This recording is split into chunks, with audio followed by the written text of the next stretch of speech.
നമ്മുടെ വ്യക്തി ജീവിതത്തിൽ എന്തെല്ലാം ആകുലതകളും തടസ്സങ്ങളും നേരിട്ട് കൊള്ളട്ടെ, എൻ്റെ കർത്താവ് അറിയാതെ ഒന്നും സംഭവിക്കുകയില്ല എന്ന് വിശ്വസിക്കുക.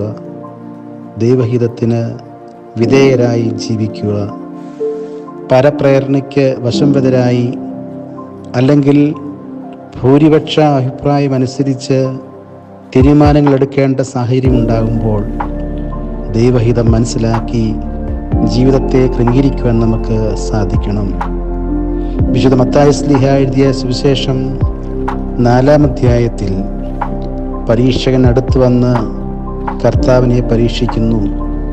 പ്രലോഭനങ്ങളും പുകഴ്ചകളുമൊക്കെ നൽകിയിട്ടും തമ്പുരാൻ അതിനെല്ലാം അതിജീവിക്കുന്നു.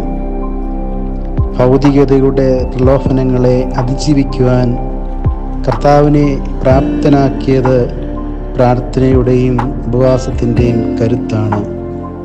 കല്ല് അപ്പമാക്കുവാൻ പരീക്ഷിക്കപ്പെട്ടപ്പോൾ, ദേവാലയ ഗോപുരത്തിൽ നിന്ന് താഴേക്ക് ചാടുവാൻ പരീക്ഷിതനായപ്പോൾ, അധർമ്മത്തിൻ്റെ മുമ്പിൽ നമസ്കരിക്കുന്നതിന് പ്രലോഭിതനായപ്പോൾ അവയെ അതിജീവിക്കുവാൻ കഴിഞ്ഞത് ഉപവാസത്തിൻ്റെ കരുത്തും പ്രാർത്ഥനയുടെ ശക്തിയും കൊണ്ട് മാത്രമാണ്. ഉപവാസം ദൈവത്തോടൊപ്പം വസിക്കുന്ന അനുഭവമാണ്. ശരീരം ഭക്ഷണത്തെ വെടിയുമ്പോൾ ആത്മാവ് തിന്മകളെ വെടിയേണ്ടതാകുന്നു എന്ന് നാം പ്രാർത്ഥിക്കുന്നു.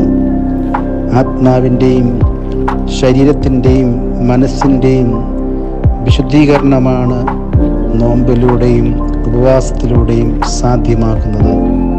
നമുക്ക് പ്രാർത്ഥിക്കാം. കർത്താവേ, ഈ പരിശുദ്ധ നോമ്പിൻ്റെ അനുഷ്ഠാനത്തിലൂടെ പ്രലോഭനങ്ങളെയും ലോകത്തിൻ്റെ ആസക്തികളെയും ഒക്കെ അതിജീവിക്കുവാനും ഞങ്ങളുടെ ആത്മാവിനെയും മനസ്സിനെയും ശരീരത്തെയും വിശുദ്ധിയിലേക്ക് നയിക്കുവാനും ഞങ്ങൾക്കിടയാകണമേ.